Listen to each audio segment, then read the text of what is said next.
So we talked right after last week's game about what guys you would see in the training room after the game, what kind of week you were going to have leading up, a shorter week leading to Friday. What's this last week been like for you guys? Yeah, a shorter week, right? Makes it tough on everybody. You lose a day really Monday. You can't really go practice very hard. But the focus was fantastic, right? I mean, it's obvious. It's Union, right? A lot of motivation. We have a common border, so most of our kids know their kids, and most of their kids know ours. And so, even though Monday we didn't really get to do a lot of physical football, we had a great mental day. And then Tuesday we picked up, and I think we got our game plan in, ready to go. With last Saturday, having the fans here, having ESPN here, what was it like for you guys just to have that football season, to know, hey, we got something started here? Man, what a great feeling, right? It was such a long time coming, and then this week we had to get back to class. So it's been a slow process. It's been a necessary process, but it sure was awesome to get out on the football field on Saturday afternoon and play that football game. And you know what? We're lucky enough that we're going to get to play this one tonight, and then we'll see if we get to keep playing after that. It's truly a week-to-week thing, isn't it? It is. It is. It's 100% week-to-week. And man, I talk about it. I don't want anything to be a surprise to our kids, right? Hey, go out today and play like this is your last game, right? We don't know. We don't control. There's too many things out of our control. So let's go play really well tonight. And then if we're lucky enough that they let us play one more game next week, then we'll worry about that. I know last week there was a big push to make sure there was social distancing in the stands, and I know you're locked on the field, but from any discussions this week, how do you think everyone did, and is there anything extra we have to do this week? From all the feedback I got, because I was one of the questions, that next Monday, on Monday we got in with the administration, how did everybody feel? Everybody was really happy. As far as the social distancing went, right? Everybody did a great job of doing as good as they could do, and try to help us get to the next football game.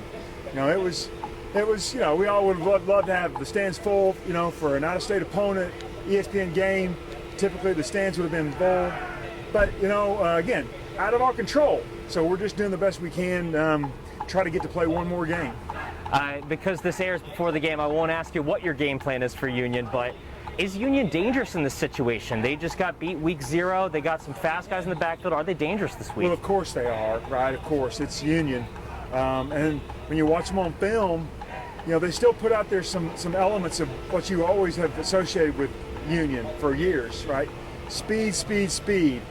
And they are big. They're big on the offensive line. They're big on the defensive line. A lot of big human beings and a lot of speed in the backfield. They just, we're going to have to contain them. But we also have to understand, Union's a really good football team, and they're going to make plays tonight. They're going to break some runs. They're going to do some great things on defense, and we're just going to have to play a little bit harder and longer they do. I'm going to also reference our conversation from last week. Right after the game, you said the defense, you have to make the play. If you get beat on play, you have to make the play after. There were some drives, Bentonville got the better of them. Some drives, they look fantastic.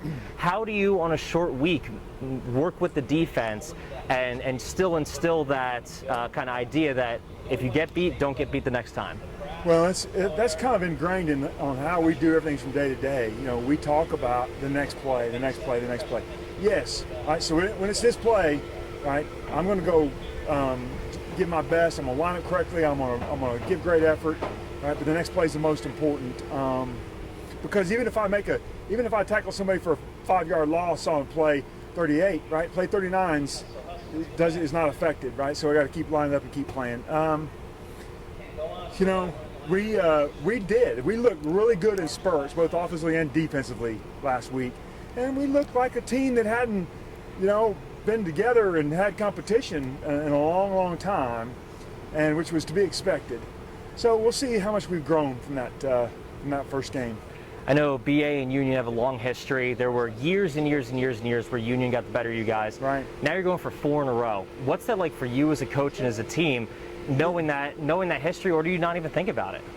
Well, we don't talk about it.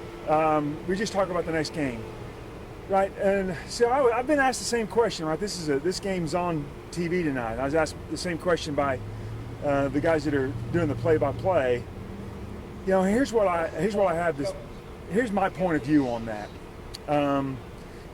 We've got now here at BA a mentality of we'll go play against anybody, right? And win or lose, right? Win or lose, we're not going to be afraid to go out there and play against them. You know, if Union wins tonight, it is not because we were intimidated by going out there to play the split U, right? We went out there and we competed, and you know, at the end of the night, the best team won the football game.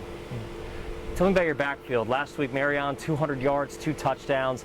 Sanchez had an impressive game as well. A little fumbling issue, but obviously that's something that you don't see from those guys. Tell me about your backfield coming into tonight.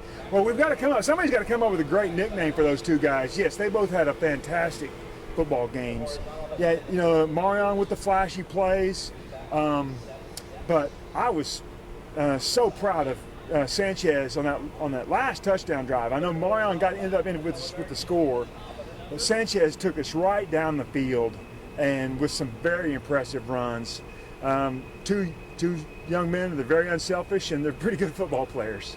I mean, I know he's jumping up those ranking boards. He's jumping up the state rankings, and I know Sanchez wants to be right up there with them. Is it competition between them? Is it friendly competition? What is it between those guys? It's friendly competition, of course, right? Of course. They both, but you know, in a game like last week at 2 o'clock in the afternoon, and a game tonight, where it's going to be hot and humid, they both know, right, that personally, one of them couldn't go out there and play the whole game. Right? They need each other, and the team needs both of them to be successful, right? So.